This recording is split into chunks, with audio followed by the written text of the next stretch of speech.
Welcome to the Penny Bloom Podcast. Ain't another place that has got more bombast. Romp past your mom, dad's listening to Tomcats. Talking everything that make you sad. We don't want that. We're here to make you smile. Put your mind at ease. Peace, love, and bloom, and always praise Keanu Reeves. This what we about. This some weeding now. We'll talk until we can't no more, and then we peacing out. Alright, let's go. Penny Bloom Podcast. It's the Penny Bloom Podcast. Penny Bloom Podcast. It's the Penny Bloom Podcast. Penny Bloom Podcast. Penny Bloom Podcast. Hello, everybody, and welcome in. And I'm going to run that back because sometimes it cuts off the beginning of my voice. Hello, everybody, and welcome in to the Penny Bloom Podcast. It is I, Colton Robertson, and today you are here for the Westworld watch. I am joined by Joseph George. What's up, homie? Oh, what up, what up? Always a pleasure to be here. Oh, and it's always a pleasure to have you, especially today. Episode 245 of the podcast. 245. Ooh. Lots of episodes, and today we continue our coverage of Westworld. We're almost done. 3/4 of the way through. This was Westworld 406, Season 4, Episode 6, titled Fidelity, written by Jordan Goldberg and Ali Rock, directed by Andrew Seckler. It was another fucking good one, baby. It was another fucking good one. This one, it's a different episode for Westworld. You know, you don't have the crazy, necessarily mind-bending stuff every second, but this one was just a pure story episode. It felt so, like, I loved being with the Revolution a lot for this episode. That was, and to incorporate the major sci-fi elements with the Revolution, the way Bernard is transferring a data package over into a different control unit and stuff, and they figure him out to be a host, etc. Like, it's also sci-fi. It's also wonderful to watch. I really, really fucking loved it. But yeah. HBO, man, they got that shit figured out. They got that shit figured out to the max. You were asking me off mic, and I figured we'd start the show off with this just for shits and gigs. When you hear the HBO, what do it be that you think of? It's only Game of Thrones in my mind. Yeah, Game of Thrones. I'm just... Yeah, it's that and The Sopranos for me. Oh, I hear the... Okay, boom, that's boom, fair. Boom. Woke up this morning. Yeah, that shit. I wonder if it's just because Game of Thrones was the first HBO show that I watched, and then truly binged for the longest time. It was Game of Thrones for me, and then I watched The Sopranos, and like it's been like 50-50 ever since. Like people ask that, and like every once in a while it'll be like Game of Thrones. Every once in a while it'll be like The Sopranos, and I'm like, they both come to mind. You know, a sign of a good show is a show that you don't skip the song for. And Game of Thrones, I think, for the first couple seasons, I didn't really skip it just because I like the song. Maybe when I got into binge mode and just needed to go through episodes, I would skip. But, like, shows that I think I don't skip, like, primarily would be Game of Thrones, Stranger Things. Oh, never Stranger Things. Oh, gotta listen to that one. And then I've actually been watching every intro for Westworld this season. I have too, and I feel like the intro got a little bit more clear this week, which is finally. So I've been talking about this intro for a long time. So since all those are supposed to be Caleb, right? Yeah. I believe so. I think so too. Yeah. That's kick-ass. It would be insane.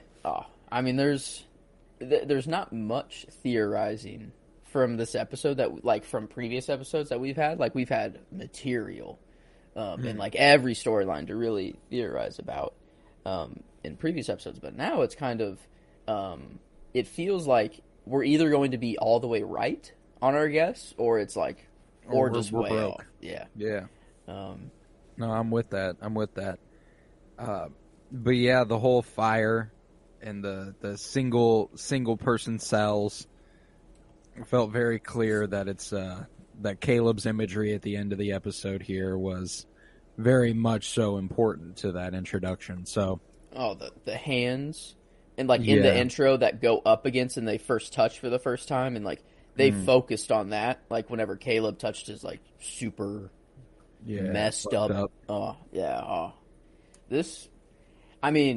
In this episode, even before I went into it, even knowing that it was like a story heavy episode, I guess I don't want to say that not much progress was made in the show, because it's not really true. It's not like this episode could just be taken out and and we'd be fine. No, not at all. I think Frankie's storyline outside is critical. We got some development with Jay, which was crucial to the Revolution storyline. Maeve is awake again. If we take this out, we're like, oh, hi everybody. This is important. This is certainly an important step on the way to the end of the season.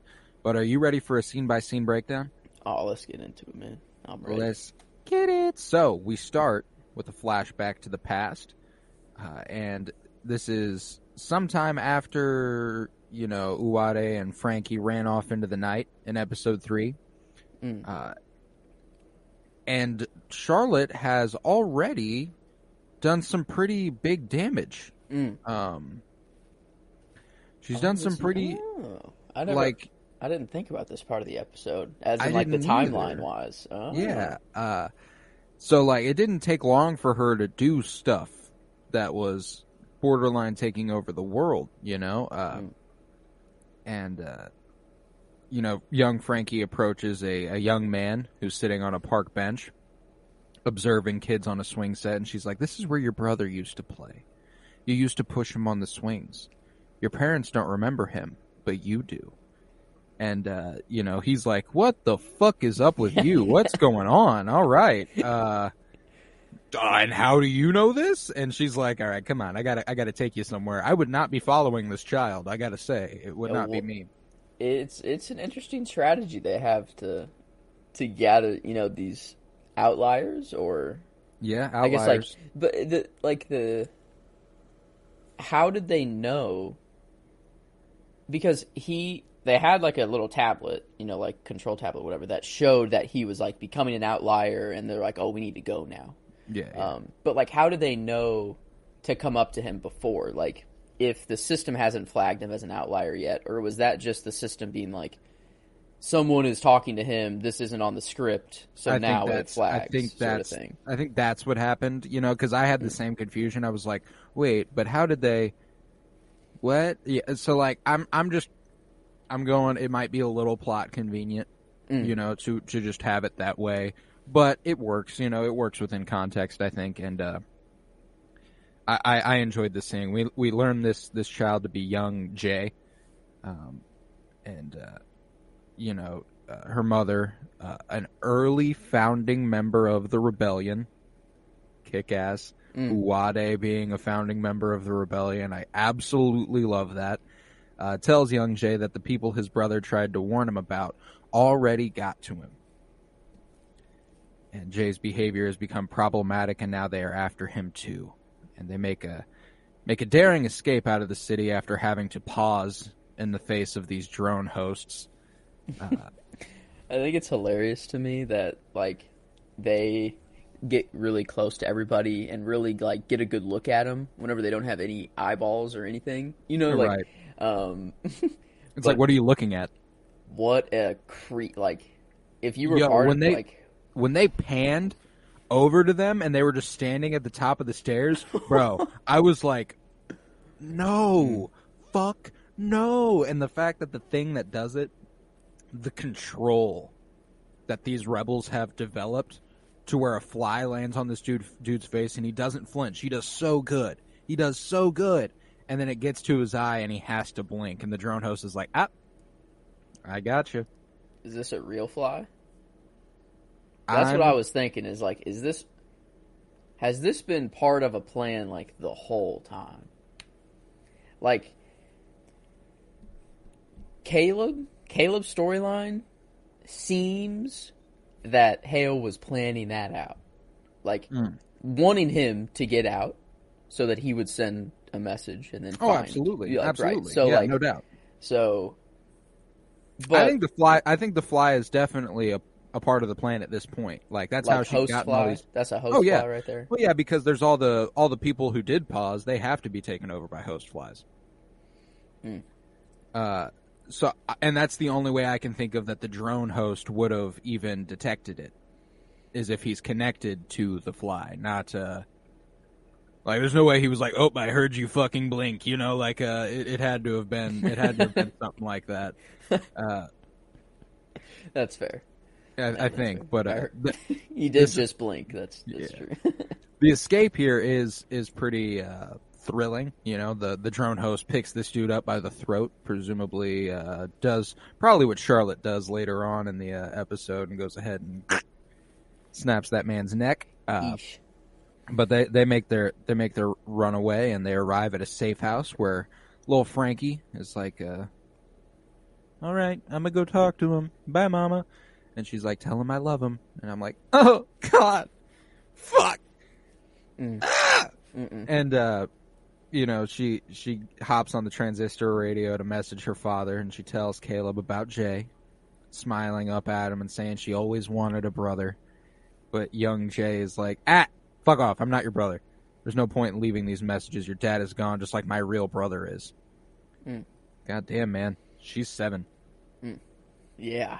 I guess this guy, you know, Jay, he lost his brother. You know, he's pissed. This is like his first kind of chance to calm down, really think about everything. I'd say everyone who joins a revolution isn't probably the happiest at first to have to join a revolution. So, obviously the relationship grows over time, but right here, and it is important. I'm of the mind that being a part of a revolutionary state is unhappy work. You're not like, of course you do it because you need to do it, but you wouldn't if you didn't have to. You know what I'm saying? You would much rather just have whatever goal in mind already there. Yeah, exactly. So it's a difficult existence, but and they've gone through it. But we cut to the current timeline, or you know what we now think is the current timeline, I guess, with adult Frankie and Bernard approaching the rebel base camp, and it's a place Bernard knows well. You know, he's like, the place you're taking me, I know it well, and like I'm like, you're not doing good at hiding this. No. Like, he's like, I'm running the calculations, all this shit, and she's like, how do you know all this shit? I'm like, there's like one like really glaringly obvious answer to that question. But we find that the temperance is still there. The old golden age of Chicago still standing over there in park form. Which is interesting. I was under the impression this whole area was decimated, but good to know that it is not. You know, it's still standing over there, and they both want to rebuild Maeve. Frankie believes this will lead to questions that have led to many sleepless nights about her father inside Maeve's head, and. But before they can wake her, they'll need some supplies. Bernard makes his way around with ease, quickly locating a hidden elevator to the lower hub. And he tells a suspicious Frankie he used to work at Westworld. And this park had the same architect. But what was even more interesting is before he let her down there, when he found he was like, you know, they used to do it in the hats. They used the technology to detect what you are, your makeup. Used to be the hats, and now it's built on one extremely human thing: vanity. And like, am I picking up that Bernard got a copy of Frankie just through that? Like, that's all he needed. That's all he needed. That is insane. Like, I know it's sci-fi, and it's like I just accept whatever technology. They can just say whatever, and like I have to believe it. But like, it's nuts that like before, like they had to get guests coming back, all the time to get all the data they needed from their hat. But now it's like one look into a mirror and they can tell your entire life, like down to the most minute detail to have a perfect copy of you. I don't know. There's been one thing missing though from these hosts, and they're like, and Caleb and Hale's storyline is really emphasizing it. The one thing that the hosts are missing, and is love like Tars. It's love. like I'm not. It is love, right? Like I have no doubt. Okay. I have no doubt. Okay. I think it definitely is. And something that this episode framed for me that I hadn't really thought of, and this will come up more later, is that Caleb was the first outlier. Yeah. Like all the way. Yeah, I didn't like, even think about it because he's the first one to break her spell. Or is okay, I was wondering if she meant that, or if she meant when Dolores went up to him for the first time and he was the first one to break like Rehoboam's. He was the first out of like. That's true. I didn't even think about that. I do think it's because she infected him with the flies and she told him to do something and he did not do it. That's what I took it as. But your perspective is also very fair. I think it's definitely the resisting her own thing. Well, that's the thing is I think explicitly that's what she's talking about, but I think that implicitly you're also right. Like just the way you interpret art, I think that's a fair way to interpret that line as well.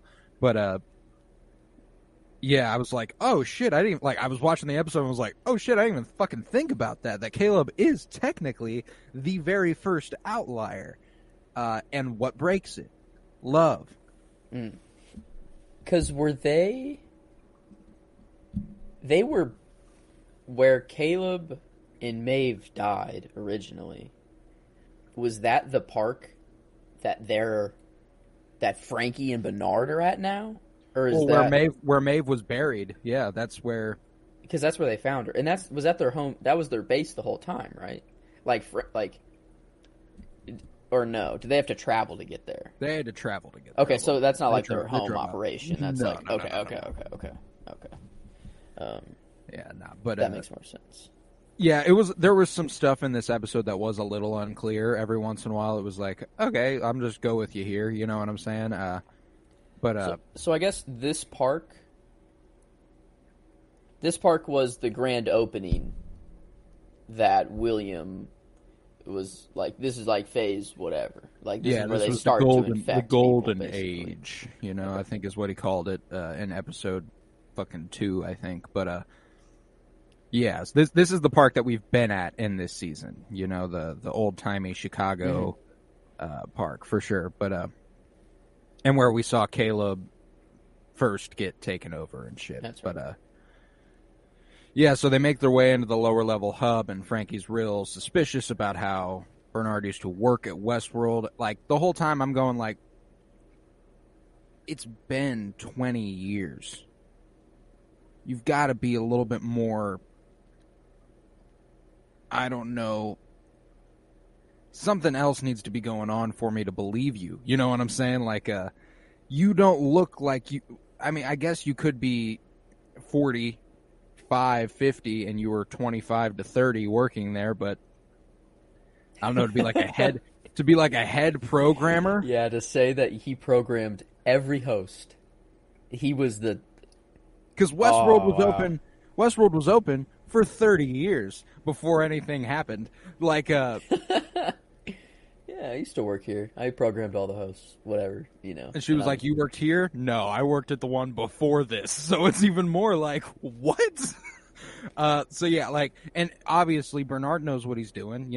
He's making all the exact choices he needs to make so that what he wants to happen will happen, and I guess part of that was them figuring him out, Whenever, like, Bernard is saying... Well, I guess I don't want to jump too far around. Yeah, no. Gotcha. We'll get there. But they make their way down through the rundown hub as Bernard overshares his resume. He says he used to program the host, but assures her he didn't help Hale spread her parasite. That was after his time, and Frankie's like, all right, so you gave the puppet strings long enough to strangle the world. And he's like, all right, I guess that's fair. That was never the intent. Yeah, I promise. Oh, This was never what I meant to do. I love me some Bernard, man. And Dude, Bernard... especially this Bernard, too. To where everything he says is, like, either some snarky, like, I know the future and everything, or it's just, I don't know, it's just a callback to, like, previous seasons.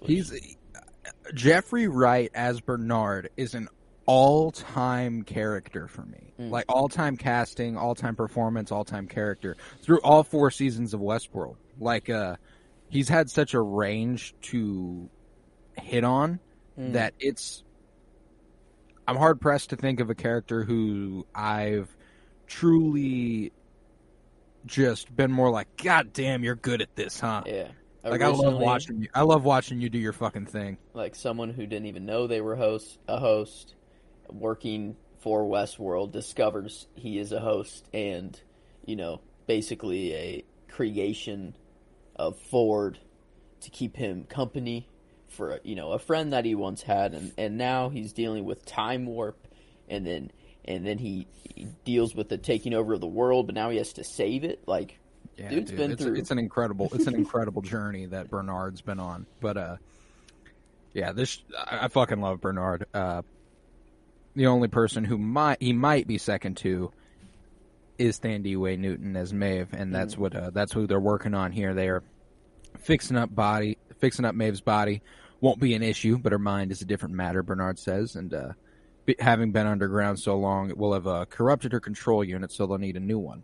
And this is where he stumbles upon the body of Temperance Hector, the new version of Hector, and just not so sanitarily removes the control unit from his head, and it's like, oh, God damn! Like, Bernard is unfazed by this, and you kind of see, like, well, I want to call her Frankie, but, like, I think it's, like, C. Yeah, C. C. They call her C. And, like, C is just like, yo, what? Like, you're just doing this right? And, like, I don't know. It's, like, an insane thing to see someone just spike someone's skull. Jab into someone's skull. Yeah, like, that's, it's brutal. But, they rig something up into the derelict Butterfly Club to rebuild Maeve's body. A nice little place for her to be reborn, you know, inside the Mariposa equivalent. You know, I really like that. And like even the copy that they get of C, like, happens in the room that, like, the safe was in or whatever, like, that Hector would steal, and, like, the one that the room that Maeve was in, like, a lot of the time, which was, like, it was just really cool, like, seeing the similarities between, like, Sweetwater and this park. I really do dig that part of this. But, you know, she's like, what are we gonna do when she wakes up? And Bernard's like, well, 60% of the time she wakes up amenable to the plan. The other 40%, let's just say, she wakes up on the wrong side of the bed. And I'd be like, all right, man, you're a robot. Shut the fuck up. Yeah, like, that's some C-3PO type line right there. You don't. She was like, all right, Nostradamus, how you be coming up with this shit? He's like, old habit. And this was a good cover, you know, like, this was, like, for the time, this was a good way to cover his tracks. I mean, an old habit, he says, years of running probabilistic algorithms, and it's like millennia of running probabilistic algorithms. A lot more than a couple years. It's been a while. Now, he says 40% of the time Maeve wakes up and whatever happens. Is that, like, did the things he did before, is he, like, confident that Maeve is going to wake up and actually, like, be part of them? Or, like, is it truly, like, a 60-40, like, odd, you know, chance right here that it just... I'm thinking he's done everything he can to try and get it on the 60% side, but there is no guarantee, you know, like, that's why it's still 60-40. That's nuts. Like, it's such a weird, like, thing to think, like, we're going to get the timeline in which it works out, you know, like, I'm assuming, maybe not by the end of this season, you know, Hale will be fully defeated, whatever, but, like, I'm assuming for story's sake that we're going to see the timeline in which Maeve just doesn't wake up and kill everyone and the world can't be saved. You know, that doesn't make for very good television, I'd say. Right, yeah. But yeah, and I think by the end of this episode, we see that she wakes up on the right side of the bed. But after this, this is where he reveals the hidden system that Charlotte used to scan copies of the guests at the park, which he is going to reformat to speed up Maeve's data transfer. Because as you saw, like you mentioned earlier, one scan, boom, you're good, you're copied. So he's like, this will really make this shit fast. It'll be nice and easy. Let's go ahead and do it. But since they don't have much time before her friends return, and they can't let them interfere, they must hide Maeve's pearl, along with the other, and the old player piano while the transfer completes. And I'm just another little, like, he's putting it in the back of the piano, and I'm like, God, every time we heard that piano kick on, how far we have come. Like, I remember watching this show for the first fucking time, first episode, knowing nothing. Knowing nothing. You watch that first episode knowing nothing, you think it's just a Western with some weird shit going on. Yeah. There's no... It's not until episode 2 that you're like, oh, this is a park. People are visiting. There's a whole, like that's... So to come from watching the first episode thinking this is a Western with some sort of mind-bending psychological thing going on to... Bernard is trying to save the world and has spent millennia running probabilistic algorithms to see how he can save the world. I don't know, man. It's just nuts. It's nuts that we've come so far, but I absolutely love it. And as they wait for the other rebels to return, Frankie can't help but notice the familiarity and care with which Bernard repairs Maeve's body. I liked this little note, you know, how she knew someone who cared for someone so deeply that whenever she was fixing her up, it was so tender and so careful and everything. And she notices he's doing the same shit. He's like, you knew her. And he's like, yes, I did. But she'll be okay. The part that kind of confused me is that, like, they hid it in the piano and everything, but, like, didn't it need to be put back into Maeve's head for her to, like, wake up? Mm-hmm. Did that just kind of happen? I think it happens off screen. I think it's just, like, because I thought the same thing, and I was like, the only way it could have happened is if at some point that we don't see, Frankie takes it upon herself to go ahead and pop it into the back of Maeve's head, because she says she stashed it. Like, she's confident she's going to be okay. She's like, I stashed it. It's behind you. Sure. And Maeve's there. So, like, I'm pretty confident she put it in there just off screen. It was a nice little twist for us. But, meanwhile, somewhere deep inside Olympiad Entertainment, Caleb's nice little dream of Frankie that has the same framing as Maeve's cornerstone memory with her daughter, the little, the holding the hands with the sun glaring, the exact same angles taken at each of them. I love that this is what the show has become. Like, the fact that Caleb and Maeve are so intrinsically tied together. Like, everything they do is a reflection, and they're trying to protect one another at all times. They're trying to avenge one another at all times. It's such a great duo, and I fucking love them for it. But I mean, he wakes up in the hospital with his wife as his nurse, you know, and kind of the first. I mean, he asks, like, "Am I here now?" That's, you know, obviously what he wants to know first. But then the second question he asks is like, "Did my friend make it out alive?" He's like, he wanted to know about Maeve right away. Well, and he wanted to know furthermore, did she come back? Yeah. Oh. Did she stay? Is she here?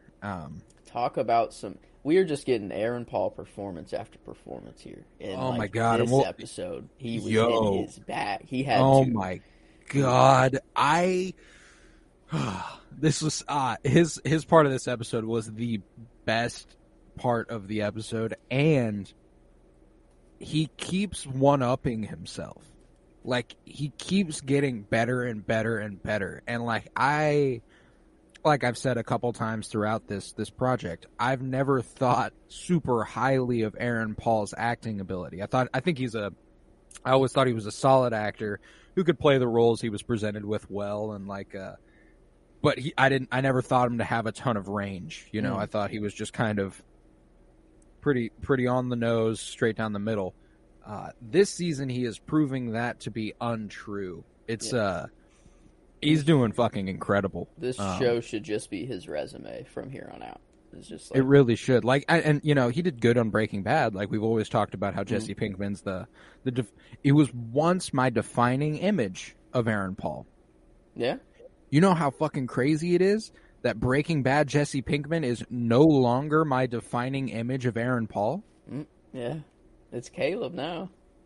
That's Caleb now. And like, that was the biggest show on earth for 5 fucking years. Like, that's nuts. That's crazy shit. So Aaron Paul, hats off to him. He's just fucking killing this shit. But you know, when Caleb awakes, he finds himself with Charlotte Hale, and he's like, "Where's my daughter? Is she alive?"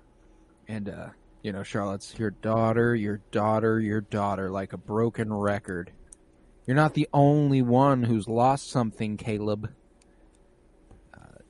Is she referring to Hale's family that blew up in the car? I believe so. That's my best guess. You know, there's also the potentiality that she is referring to the outliers who've killed themselves, or the outliers who've killed themselves. Yeah, the hosts that have killed themselves. But I was also going Dolores. That's what I was going to ask. Is like, is it? I think it's a pretty layered statement. Like, she's lost a lot more than you think. They made it like vague on purpose. Like, she's evil, and like, you know, she's sinister as all fuck. But when you think about what this version of Dolores has gone through and seen, at her base, she is Dolores. So she experienced all the things Dolores did in the park.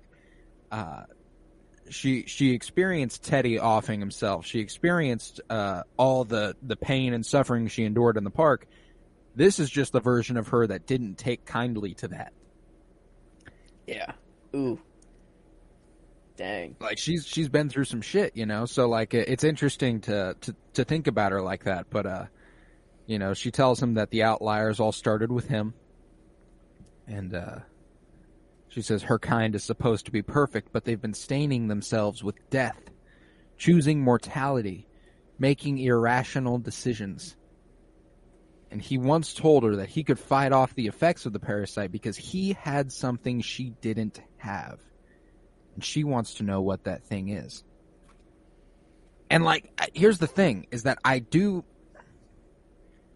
think it's love, but is it something a little bit more than that? Like, is it like is the fact that he's a human, like, is it just his humanity?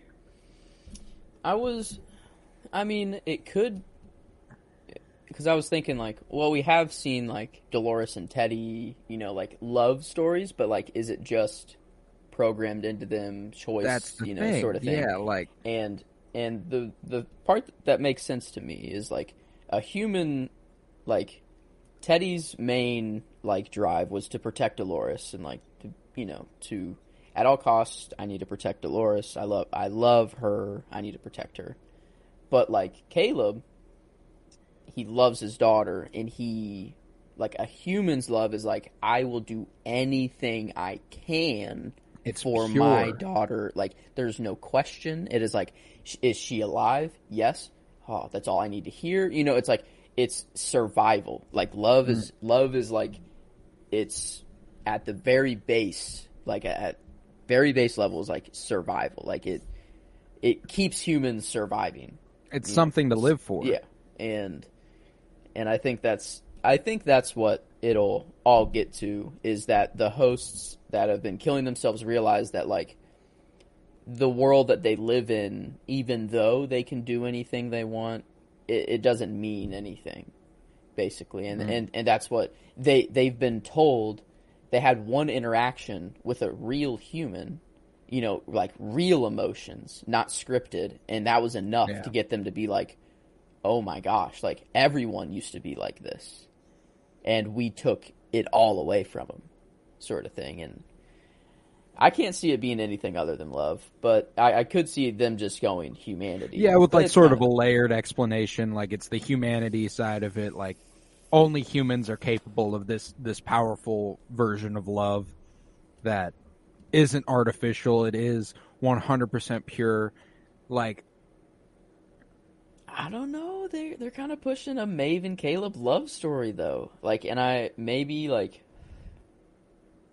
Maeve like actually loves Caleb, and that'll like somehow unlock something that Maeve can do that Dolores can't. I don't know. Like, I'm trying to think of like what like could actually be like the thing that happens whenever it's like, oh, it's love, and Caleb's like, it's love, hey, Hale, it's love, Hale, and then like whatever happens, what that moment would be. Well, and here's my thing is I think they've made it pretty clear that Maeve is already capable of things that other hosts are not. From the very first time she had that interaction with the Man in Black, and Man in Black went, oh shit, they're awake. They're real. Because he stabbed her, he killed her daughter, and she was broken. She walked out the front door with her daughter in her arms, sobbing, destroyed. I think there's something to the idea that Maeve has a little bit more of a capability. Because what would give her the edge over any other host? Because all that happened to her was her abilities were just turned up to 10. But like in this world, any host's abilities can just be turned up to 10, whatever. So like there is something different about her from like the jump, maybe. See, and that's what's interesting is like, is it just that she managed to reach a certain point before other hosts did, or because I'm confident Charlotte Hale was like, and that's the thing is that like the capability for love. I guess we're not talking about necessarily love versus no love. It's real love versus programmed love. So, like, I suppose Maeve's capability for love could still be programmed. It's just something that she has a handle on in a different way than others do. I don't know. Like, potentially it is the like, she might have just had the perfect personality programmed into her to all of it to go perfectly right. I guess the difference could be, like there's two different types of AI love. One where it's programmed and it's just, that's what you're going to do. And then there's the one where the AI is actually free thinking and conscious and thinking for itself and makes a love connection on their own free will. So it's like, that's the realest form of AI love I think you can get. So maybe, I don't know, maybe it is that. I don't know. But they're pushing that part of the story hard, at least. A lot harder than I thought they would. Like, I thought it was just going to be kind of like a little detail that they mentioned and whatever, but it kind of seems like it's sort of the key to the whole thing now. Like, they're... Because if Caleb is this important, like... I guess there's only been 479 of him. And for it to be... 279. And for the imagery of, like, the title that we're saying that we're thinking that they're Caleb... Like, that's the whole world they're showing of, like, humans trapped and whatever. So, like, is that imagery really Caleb? Or is Caleb just a small... stepping stone on the... Yeah, potentially. What if the thing that is different is parental love? Robots are incapable, literally incapable of producing child. True.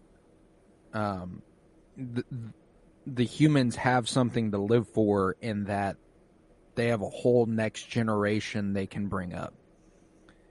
Robots don't have that. That's true. It's just them forever. Just you. Ooh. Yeah, I didn't think about that. The lost generation.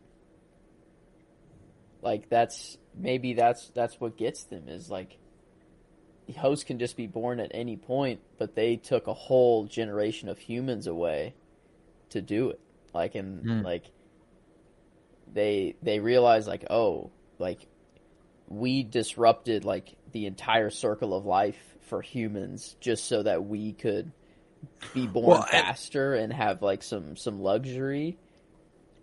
And I don't even necessarily... I think some of the hosts that have offed themselves could be doing it from a place of empathy. I think it's more of a, I'll never have what they have. Oh. I think it's more of a, I will never be capable of the things they are capable of. So it is rational in their mind. It's like, yeah. Oh, wow. Wow. What is this show gonna, like, what's this season gonna end on? Here's my thing, is like,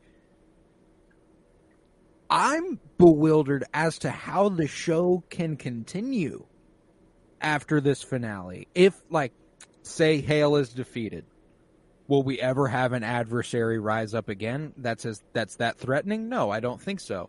If Hale is not defeated, it feels like Hale has to squash them. Has to beat them, you know? Like, I don't see this ending with a, they escaped to regroup and see you next season, you know? Like, I don't know, You know, but the show mind fucks you, you know? Like, we will get mind fucked. And we're getting so comfortable into thinking that all these timelines are linking up and we're about to see everyone together, you know, we're getting comfortable, and that's when they do it to you. That's when they fuck you. And, you know, for some reason, there's an itch in the back of my mind that's like, this is all just one thought of either Dolores or Bernard in the Valley Beyond. This is one way that they're seeing it unfold, and then at the end of the season is when they actually wake up and they're both going to, like, roll out their plans, basically. So Bernard has been asleep for much longer than Dolores, but Dolores saw her plan, saw the best one, and she woke up, started doing it.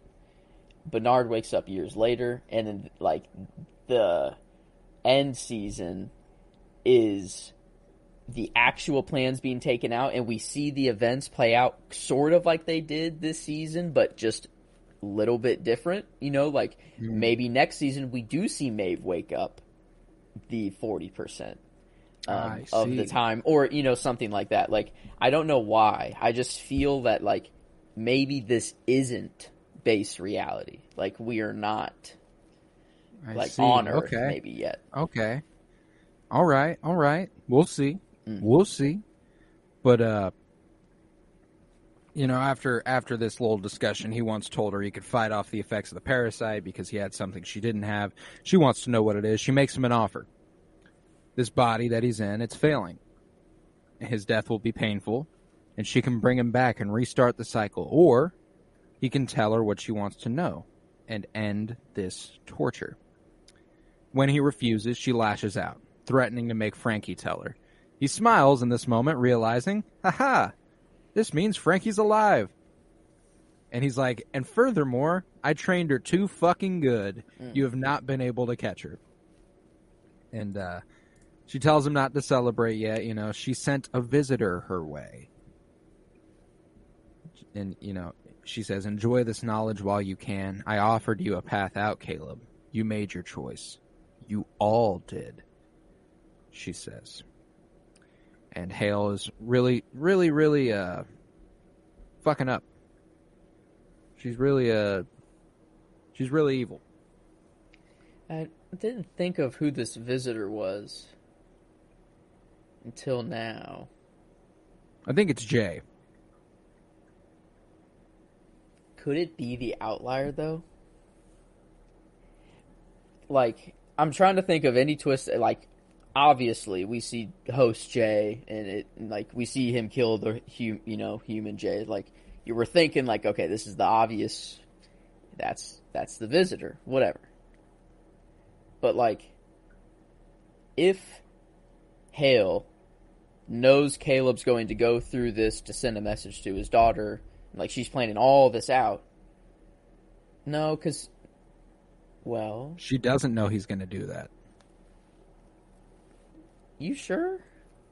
At the end, she's like, I can't believe that's what you used it for. I've waited all this time. What was the little capsule of something? Like, in the time thing that he put on his thumb, what was that? And, like, Hale was like, all you needed was a little hope, and, like, twisted it around. Like, it injected him with some serum or something? Yeah, my guess is that it's what kept him going. So it's through the near-death experiences he had on multiple occasions going through there. I think it's kind of like there's a reason he didn't just go to sleep, That is true. Like, she did say, this is what you used it for. Yeah, she was disappointed, even though he was telling her what he had to live for that she didn't. It's love, it's his daughter, it's the future. He is perfectly comfortable dying here because Frankie has a chance. And that's what matters. That's what he has that the robots don't.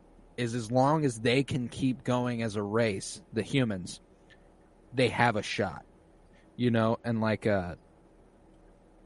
it's very hopeful, but I think Hale thinks Hale's too calculated. She thinks it's a formula. She thinks it's like, oh, if I find this and this and this, then I'll be able to convince the hosts to not kill themselves. Like, no, you literally, I don't think there is a version of reality where it's possible for you to avoid what's happening. Yeah.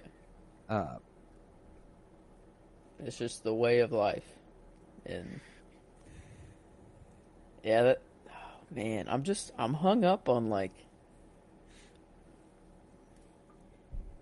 why did Bernard want to get a copy of everyone? He wanted to get a copy of everyone, and he said it's complicated. Like, basically like being like, you'll thank me later. There's no chance for a human to survive. So he needs a copy of them to put them in a host body to bring them back. Like, why else does he need a perfect copy of everyone that's there? He does say, like, there's no situation where you all make it out of this alive. So there's zero situation where that happens. But, like, I don't understand why he needs a copy of everyone if, like, there's not going to be an event where every human dies on Earth.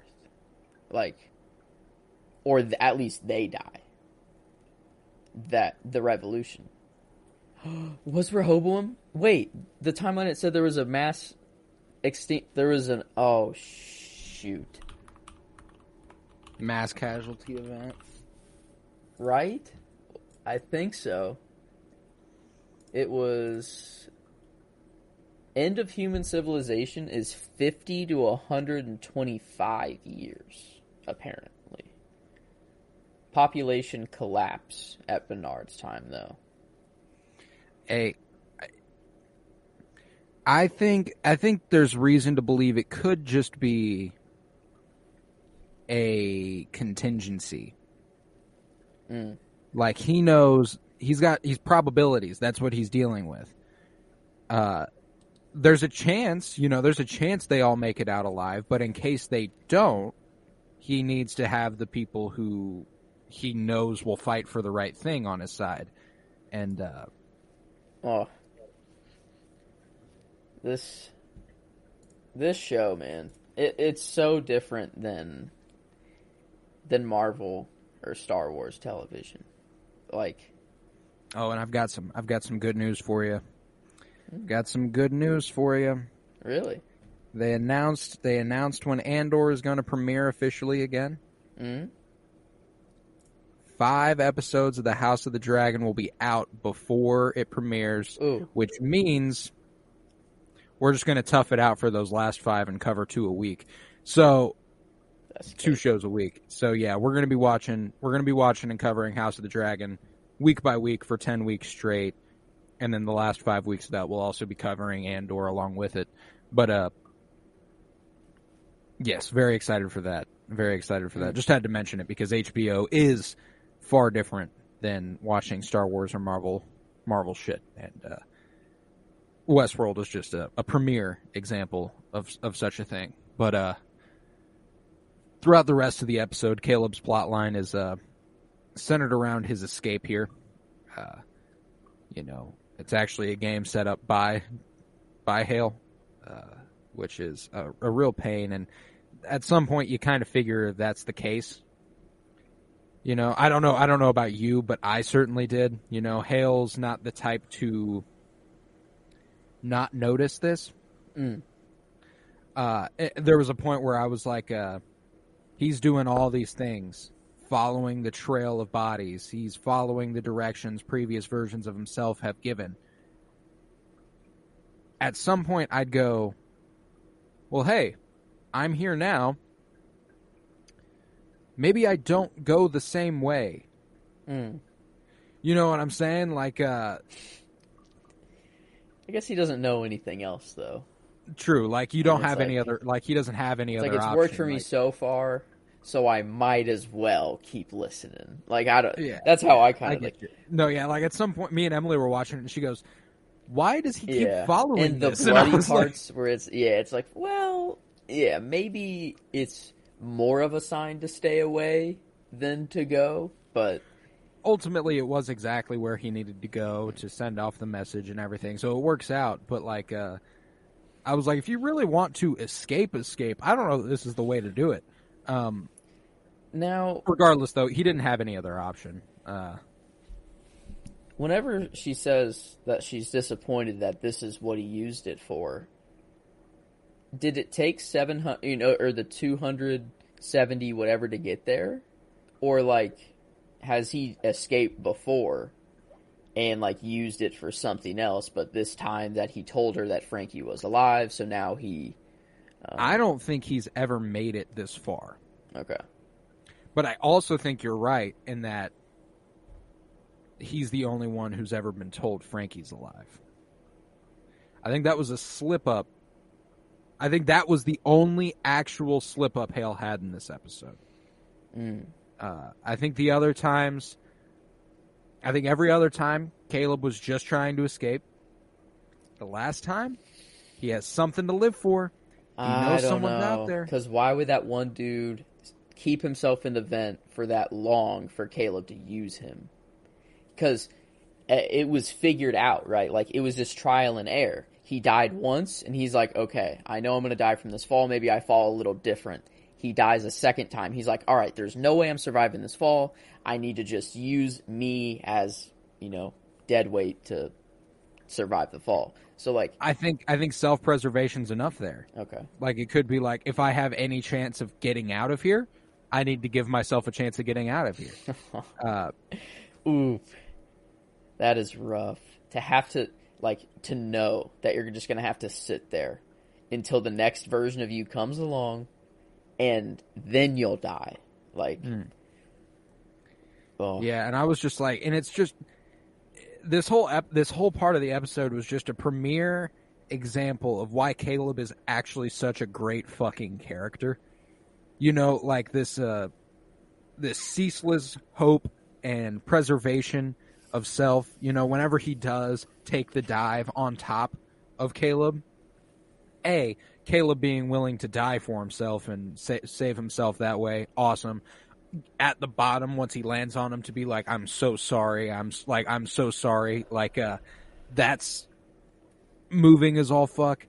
But when he collapses, and he has the memory once he's at the bottom there where, Frankie's got her first battle scar. He wants to take a look at it. He tells her, what do we do when we fall? We get up.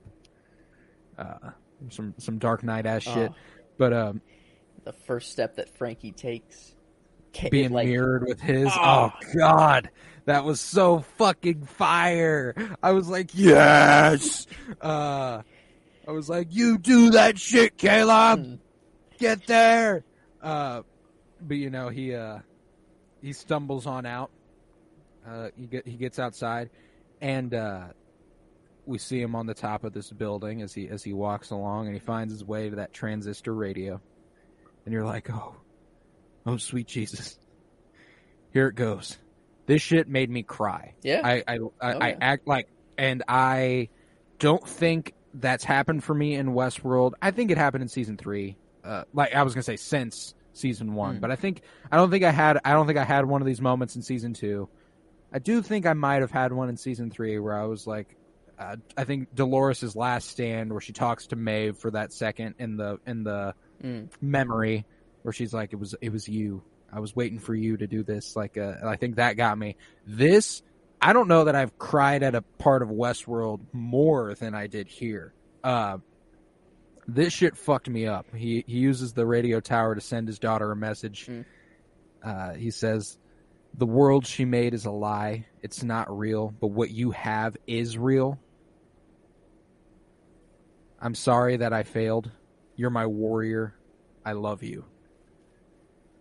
And there you have it. The world she made is a lie. It's not real, but what you have is real. There you go. Yeah. There's no tangible quality that Hale can find that's going to all of a sudden make sense for her whole plan. Humans have something fundamentally that robots will not be capable of. And that's just that, you know, and Hale walks out behind him. And but like the angle they took as he was speaking into that radio from under him, as he's crying his fucking ass off, and he's just like, I'm sorry that I failed. You're my warrior. That shit, that's when I went, no. That was the shit that fucked me up. But you know, she comes up behind him, and it's like, after all this time waiting to hear what he had to say to Frankie, he blew his shot on an apology. And I'm like, no, he did not. You weren't listening. You were not paying attention. She's way too literal. Way too literal. You know, she expected him to try to take her down in some way. You know, like literally. But he gave the spark that was needed to take her down. You know, like he did what he needed to do, actually. Yeah, man, and these last words he gets in. Before his body falls, he tells her, we didn't infect your hosts. They would rather die than live in your world. They're not infected. They're just trying to get away from you. And she grabs him by the throat, snaps his neck, and then climbs up that little ladder, stands on the edge of the building, claws at her own skin, drawing more blood than I think we've ever seen her draw. And that's just kind of it there for her. My theory is Hale is going to be done. She is going to attempt to kill everything. Not just humans. Literally everything that's left. She's like, y'all ain't on my level. This is it. This is it for me. You're not grateful for what I have done for you. Now I will take it away. I gave this to you. I now can take it away. Ooh. I like this. And it is a matter of, I don't think she'll succeed, because if she does, the show ends and it's kind of disappointing. But I do think she'll make the attempt. I do think she'll make the attempt. But population collapse around this time. right? Right, but that wouldn't be the end of human civilization. It wouldn't be like there would still be someone left. There'd Maybe still be it's a couple more people fair left. level. Maybe it's the host population collapse. Okay. And humans don't die. And for some reason, humans just don't live for another 50 to 125 years because Rehoboam says so. Rehoboam says. And we know that word is bond. But Hell destroys all the other Calebs in that shot that reminds us of the opening credit sequence, and she shuts down the game. They meld the little arrow that was scratched into the ventilation part, and then she prints a 279th version of Caleb and prepares for another interview. That's actually how the episode ends, but meanwhile, all this other stuff that was happening with the other storyline is also playing out. I did think that was an emphatic way to end the episode, though. The Caleb, wake up. I was like, woo! And then they cut to black, and I was like, I fucking love this show, man! Oh, it's so good! But, nevertheless, meanwhile, amidst all of that, Adult Jay and the team arrive. Frankie turns on Bernard. She shoots him in the chest and is like, he's a host. Go ahead. Go ahead, take his ass. All the red flags he waved at her, I'm glad she noticed, otherwise humanity would have no hope. Like, as the leader of this revolution, she better notice this man was a host. Yeah, it would be kind of bad for the leader of basically the host revolution couldn't tell. Well, I don't know. Bernard's a smart man. If there would be one host that could blend in. Yeah, right. I guess it does. And I love that they were like, well, if we've got one, this guy must be another. They were like, Stubbs, that's got to be another fucking host. Go ahead. Poor Stubbs, man. Just has to be along for the ride. Sometimes the mole is Stubbs. One time it was even Stubbs. Stubbs like, man, leave my name out your fucking mouth, man. Like, that ain't necessary right now. You know I'm good. He's like, dang. He's like, I literally have not had the opportunity to do shit. But Frankie grabs the tablet he's using to reformat Maeve and shows the group that he also scanned and saved a copy of her and planned on doing it to all of them. Stubbs is like, yo, Bernard, what the fuck, man? Is that true? Stubbs is like, excuse you? And Bernard's like, it's complicated. I've got an idea. I can't tell you.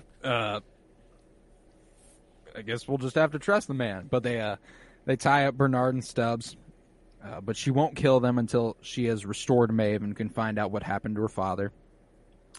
And Bernard warns her that one of her team will betray her, that one of them did not come back from the mission the same. And it was a different person in each scenario. Sometimes it was your girlfriend Odina, sometimes it was Jay. Hell, one time it was even Stubbs. And I just love the idea of Stubbs going into the park, getting killed by another host version of Stubbs, and then like, poor Stubbs, man. Every possibility for him just sucks right now. Every road just sucks. He's always getting the short end of the stick, man. He's just like, yep, Bernard programmed me to protect him at all costs, so this is just my life now. It's so fucking funny. But one thing amidst all of this is for sure, Bernard says, she will have to kill one of them before they kill her. Therein, she walks out of the room, and she's confronted by Odina, her girlfriend. She says, you're going to wake up Maeve. You've got this whole personal thing going on. What the fuck going on here? And she's like, all right, I'm going to go ahead and take you. I'm going to lock you up just in case, because if you are, you'll be in here. If you're not, you won't get killed. So no matter what, it's a win-win situation for me. And Did you have any questions about who it was, or were you confident from the get-go of who the mole was? No, I mean, until they showed, like, host Jay killing human Jay, I was right before that, I was like, okay, he's acting a little weird. But, like, I was like, it could be it could be any. I was just kind of trusting Bernard, like, it could be anyone. I was pretty confident it was Jay. As soon as he said, there's someone on the mission didn't come back the same, I went, oh, it's got to be Jay then, right? Because the whole first 5 minutes of this episode is centered around young Jay. That's true. I went like, okay, well, they spent a whole lot of time earlier talking about how Jay came into the revolution. I think Jay died. Like, that really blows, but shit. Yeah, I just didn't put the two together until it was like getting too suspicious. Yeah, I get you. But he accidentally shows his hand when he finds Frankie in the club and refers to her as his sister. Nope. Nope. The real Jay did not come around on the whole family thing, and Frankie is well aware of that. He's like, Jay had no disillusionments about being my brother. And as they fight, Caleb's message plays over the radio in her SUV, and I'm like, yes, finally, she's gonna hear her dad's voice. And he, hey Frankie, it's me, your dad. Bah! And I was like, fucking kill this man. Yeah. Kill him. After that, I was like, I need this man to die. Shoot this man in the head, please. And then she shoots him in the fucking chest 3 times. And I went, I'm sorry, Frankie. You gotta know better than that.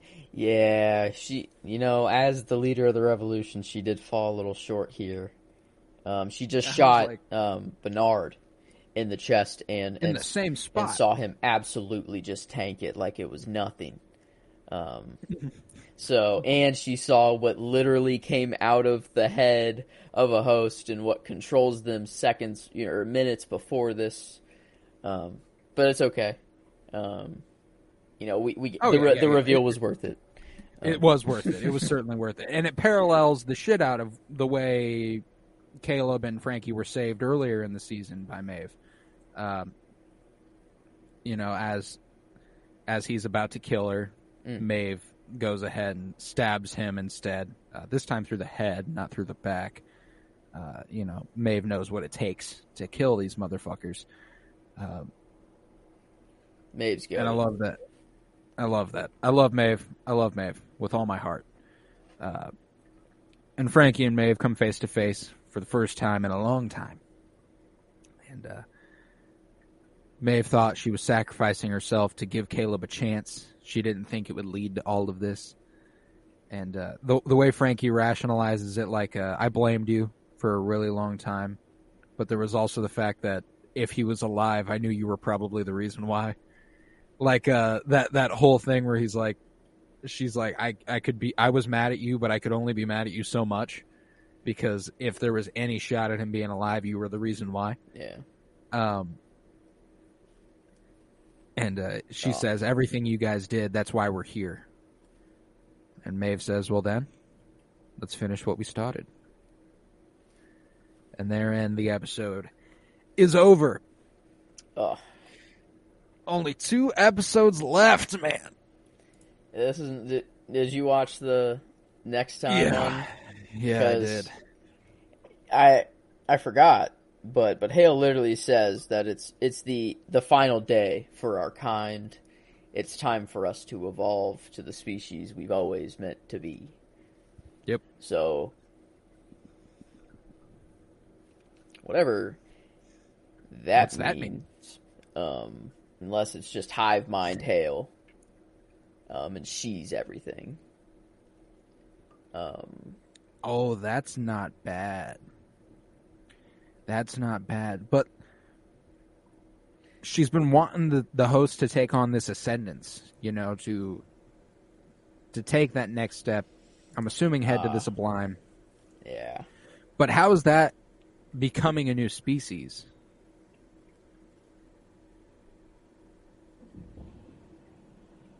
That specific choice of words is interesting to me. To become the species we were always meant to become. I think it's just, in her mind, it's just the ultra efficient hive mind. What other solution would she see at this point? She's like, I'm trying to make these hosts see it. They're not seeing it. I already see it, so I might as well just control everything and get it done. She's becoming the very thing she sought to destroy. Yeah. It's a story as old as time. Gotta love those arcs. It's a pain. It's a pain. I love, and one thing I love about this show is there are obviously good characters, but the bad characters are never evil, bad guys, not like they're bad characters. They're not good, well written, they're always very nuanced. They have far more going on than just, oh yeah, they're evil for evil's sake. You know what I'm saying? This show is so effective at that, and I'm fucking ready for the next 2 weeks, man. It's gonna be fucking special. Yeah, it looks like Hale is fighting another version of herself in the little next on. Oh no shit! Yeah, see, I didn't. I always just let it play out because I don't want to pause and take a look at things for too long because I'm like, I don't want any spoilers. So that flash, I thought it was Maeve fighting. Oh no! I think I saw a frame that's like, what? Maybe I don't say this out loud if it's true. Because oh dang, dude! I don't even know if I want to say it out loud. Well, there's a reason it's in the next on. Go ahead. But I don't know if you're supposed. It's very fast, and you only kind of notice it if you pause. I see. So that's on them. They shouldn't have done it. So there's a fight breaking out, in the streets, in a kind of looks like a subway station, and we see Caleb in the subway station fighting, and then it cuts to Stubbs fighting someone as well in the same subway station, same fight, everything. So it's okay, so now Caleb and Stubbs are together. They're linked. So Caleb has escaped again somehow. He's fighting on the streets, whatever. But in the background, behind Stubbs, you see C right there as well. And so you just know that they're going to come together. That's okay because I expected as much because she didn't get to hear the whole message. Oh, they had to, yeah. They had to. So I'm perfectly okay with knowing that's coming because I was already pretty much there. there. So I'm very comfortable with that realization. And maybe that's not even the first time they meet for the first time somewhere else, I'd be willing to bet that that's not their reunion scene. It's a scene after that. But they get a fight together, man. Oh, it's gonna be awesome. I pray we get a scene where they are trying to hide and they light up the perimeter. Oh, they're definitely gonna do that. They have to, right? Oh, so the enemy can't see you. That's what I'm hoping for. Is I just want a scene where they light up the perimeter and they're in the heart of it. That's a good prediction. You remember what I taught you? Light up the perimeter. That's a good one. That's a good prediction. Yeah, that's where I'm at. See, I guess I don't know. I don't really have any. I guess I'll say Hail hive mind thing. Yeah. Yeah. I think that's pretty. I like that prediction as well. But beyond that, I don't have shit. I have no idea. I was reading something earlier as to because whenever Maeve blew up that part of the park, whatever, it didn't seem that like it would have blown up the entire surrounding area. But it makes perfect sense for humans to nuke that park to stop the spread of the infection. Yeah. So, like, that is why it is a wasteland out there, is because humanity, like humans, tried to end it. Like, that would make sense. You know, there is no way they would have just like. Then the question becomes, how many nukes were sent? Because, like, if nukes go up in the air, like, maybe even if, you know, the U.S. was just nuking itself, Russia could be like, oh, they turned them on. They're in the air. Let's send them, you know? And then every nuke, you know? And then, like, maybe, like, that's the mass, you know, the whatever mass casualty event that happened was to stop the spread. And then it was humanity like, killed themselves off. I like that. I like that. That's pretty solid. I think that's probably fair. No Christina in this episode. No Christina and Teddy. What capacity do you think they'll be involved in these last two episodes? That's a good question. Yeah.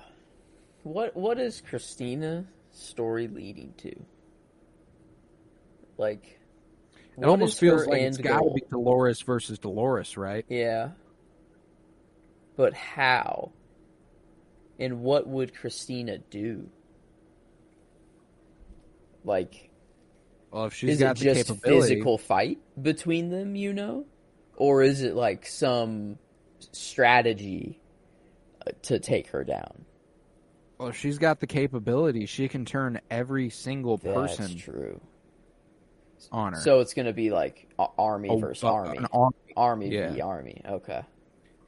The humans controlled by flies versus the last hosts alive. How many hosts are alive? That's the thing, is that like oh, frug. Yeah, it's definitely all the other hosts that are going to fight against. Oh my god. Hale's army is just going to be her human or controlled army, but anyone who's sentient is going to be fighting against Hale. Oh, dang. Okay, that's sick. I think we're building up to another battle, an epic sci-fi battle, which is electrifying.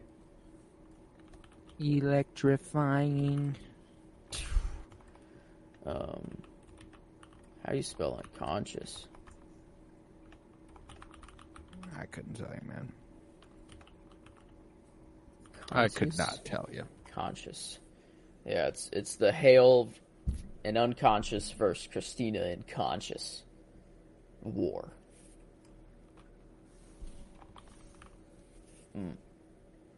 Okay, I feel comfortable now that we got some good predictions in there now. All right, cool. So let's go ahead and give this episode a rating. Episode 6, Fidelity. If you're jumping in for the first time, it's a goofy place to jump in. Go ahead and check out episodes 1 through 5 as well. But we got 3 separate ratings. We got out of 5 stars, how much the episode connected with us, an enjoyment scale, just kind of how we're feeling about it overall, just on a 5-point scale. And then we've got as it fulfills its genre out of 5 stars. This is pretty good sci-fi television this week. Pretty fucking strong. And then just critically overall, how well was it out of 5 stars? That's soundtrack, acting, all things considered, writing, cinematography, just all of the above. Loaded into that. We take the average of those 3 ratings and it becomes our overall rating for the episode. So let's start with enjoyment. Where are you sitting?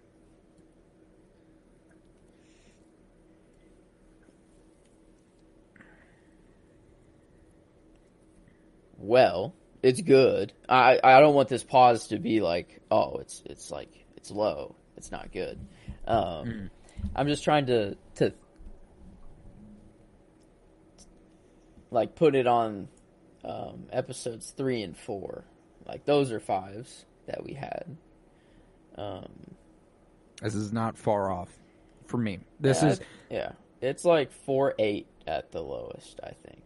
I was going somewhere 4.8, 4.85, 4.9, somewhere in that range, and 4.8 was my gut as well. So I say we go with that.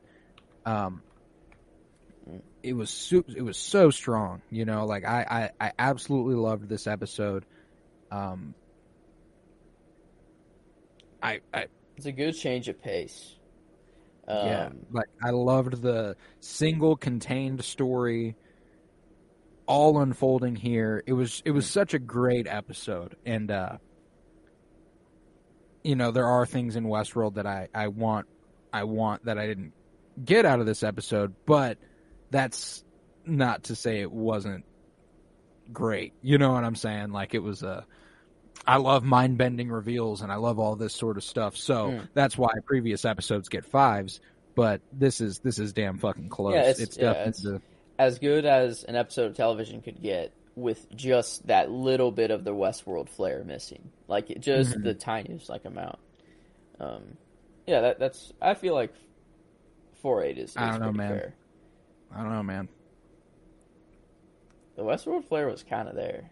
Yeah, it was. I'm thinking 4.9. Like I'm thinking 4.9 the more I talk about it. Caleb's like, escape. That whole sequence was sick.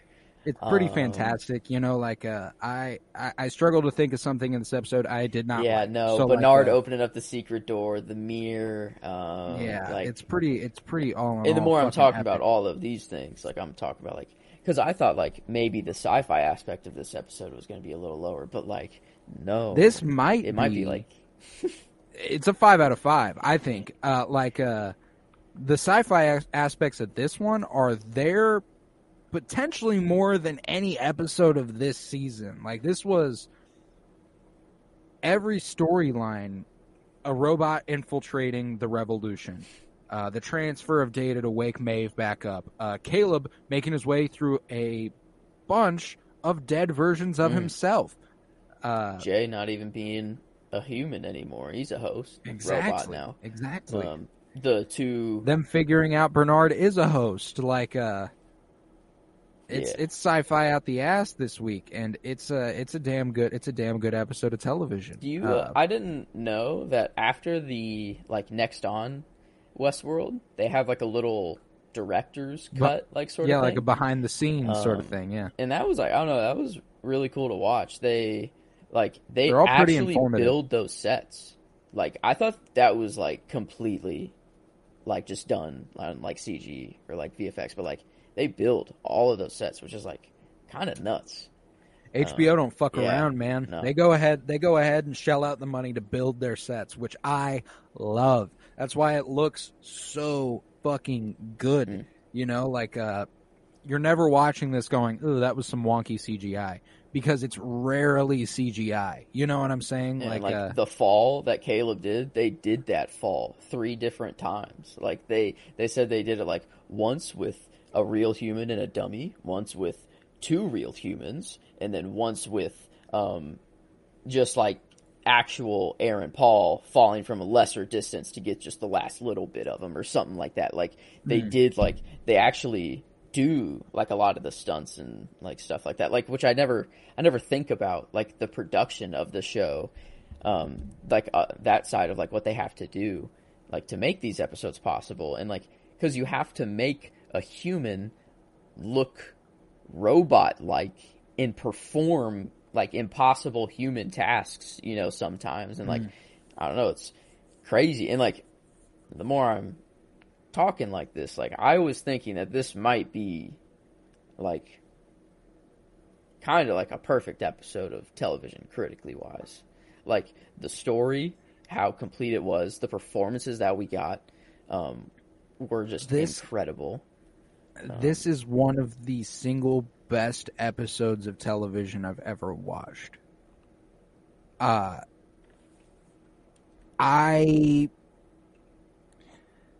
think we got stellar performances on all sides. The writing was pretty much seamless. I don't have anything where I'm oh, that's kind of I don't know.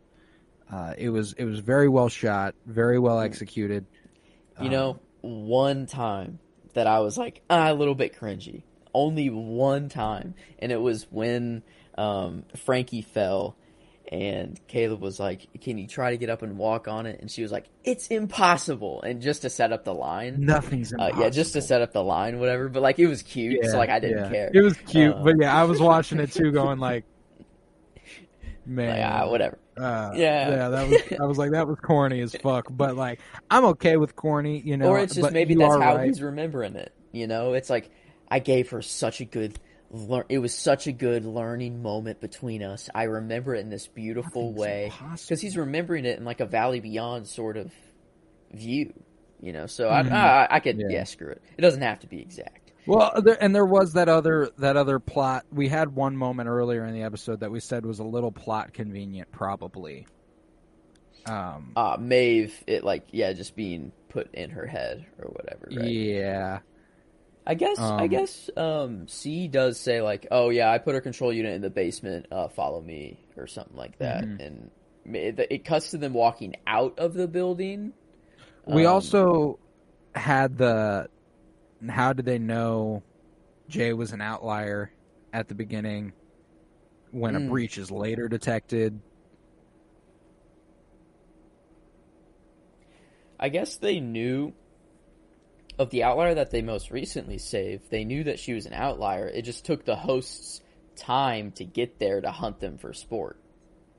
So they just had to get there before the hosts got to them. So maybe it is literally like all the hosts are just in parks all around the world, and whenever they have an outlier, they're like, oh, you know, if I want to take a quick vacation to this park and kill this human for sport, sure, I'll do it. You know, but it just takes time for them to literally travel from their park to the park where there's an outlier. I don't know. Or if it's just the host within the park hunt them for sport. I don't know. But yeah. But so where are you sitting on that 5-point rating for the good old critical rating? You know, I'm thinking it's at minimum 4.9. You know, like that's at the very least for me. I'm thinking 4.95. Maybe. Is it better than 5? episode 4? I think episode 4 had the epic twist that really brought it all together. But I think as from a critical point of view, this was probably a more complete story that unfolded over the course of this hour seamlessly. So well acted. Yeah, I think it probably is better than episode 4. You know, episode 4 was really bolstered by the fact that it had an epic twist. This didn't have an epic twist, and I think it was every bit as good at the very least. So 4.9's the floor. 5 is obviously the ceiling here. Is it perfect, or are those little things that we mentioned enough? You know, I think they're enough to not make it perfect, but I don't think they're so big that it would take it down to a 4.9. I think it probably is a 4.95. There we go. Yeah. We reasoned our way through it. I feel like that's fair. I think it is, too. It rounds the episode overall to a nice 4.95 as well. That's a nice one. Yeah. It's a goodie. A 4.9, a 4.95, and a 5. We just went just half points. I mean, this was, I feel, I came off of this episode being like, wow, this show is just incredible. Yeah, they rolled the credits, and I went, man, I love this show. You know, like, I love this show. I got some interesting feedback from Trenton the other day. Trenton, who's joined us for Thor: Love and Thunder, and is also an avid Westworld watcher. He's not digging this season. What? He's not digging this season. That's what I said. Man. I was like, I don't. He's more I don't action know. based, I think. He needs to see things literally happen to be more satisfied than like the love. I don't think like the love part of the storyline. I don't think he gets as much out of that as like we would. Yeah, I get you. Which I mean get you, is fair. You know, people watch TV for different reasons, and but I will also say this is how the conversation started. He said, "I don't really like this new season of Westworld. Is Hale evil Dolores?" So I was like, if you're watching over half the season not aware of that, there's no way you're gonna like it. Okay, yeah, maybe I gave him too much credit. No, I'm kidding. Nah. I said, yes, it is. I'm really enjoying it. He said, really? I said, oh yeah. For me, it's the best season since season 1. Yeah. Not better than 1, but it could be by the end of it, I guess. And he said, I think it's better.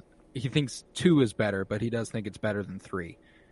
And I was like, all right. At least we have that. Like, I'll hear that out. You know, 3 is definitely the weakest season, but if I told him it flows really nicely into season 4, rewatching 3 is, I think, critical to really digging this season. I think they go together so fucking well.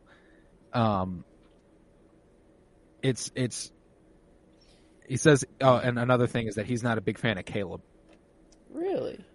Yeah. So I was like, it's not an unpopular opinion. A lot of people are not big fans of Caleb. They don't really give a shit what Caleb's got going on.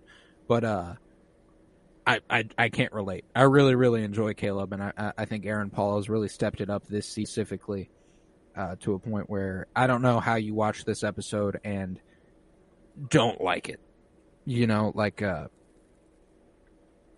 this is an all-time episode of television for me. You know, I guess we're at an extreme end of like a viewer of the show where we're dissecting it and, you know, thinking about it every week and really doing a deep dive where most people are just, it's a Sunday night and tune in, tune out. Yeah. It's like, okay, here it is. And, you know, that episode was good, but like there wasn't, you know, much action there wasn't much that happened. I don't know. Okay, cool. I'll come back next week.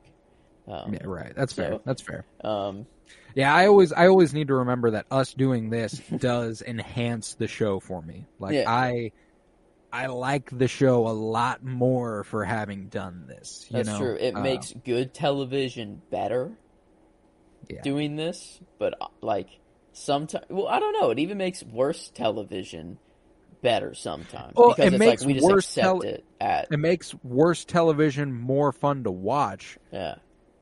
But I would say that if an episode of television is bad, it will only get worse when we talk about it. That's true. Yeah. Like we'll be like, oh man, the levels of bad go deep here, huh? Sometimes we'll talk about an episode and we'll be like, we came off of it like, yeah, that was good. And then we'll be like, huh, okay. Maybe it wasn't that great. Maybe there was a lot of things that are just kind of like, eh. But, you know, we like to keep it generally pretty positive on here. We don't have a lot of negative reviews for things. We're pretty positive critics, I would say. But regardless, I'm so ready for the last 2 episodes of this season. I'm ready for everything August is holding for us. We're officially into that month. You know, we got House of the Dragon coming. We got Lord of the Rings coming. We got She-Hulk coming. I Am Groot coming. We got all these things and more on the way. And I can officially say we will be covering House of the Dragon week to week. Yes. Same time, same place. Monday mornings, it'll be up. And that's just the way it is. Cannot wait for that. We're going to have to start workshopping some names for that show here pretty soon. Got the Westworld watch for Westworld. We'll have to see what House of the Dragon will hold.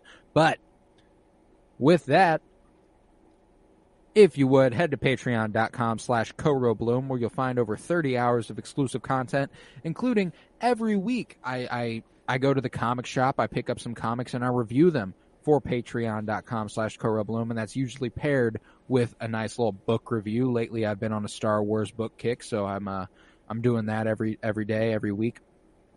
Not every day, every week. But this week will be the new Star Wars young adult novel, Padawan, centered around Obi-Wan Kenobi in his young years at 16. Very excited for you guys to hear the review of that. So that'll be Thursday, along with my weekly comic book pull list. If you're fucking with me and Joe, every Friday we got the 52-year journey through film going on. This next week will be 2001, and our 2001 movie was Training Day, starring Denzel Washington and Ethan Hawke, I do believe. So I'm very excited for you to hear that. That'll be this Friday.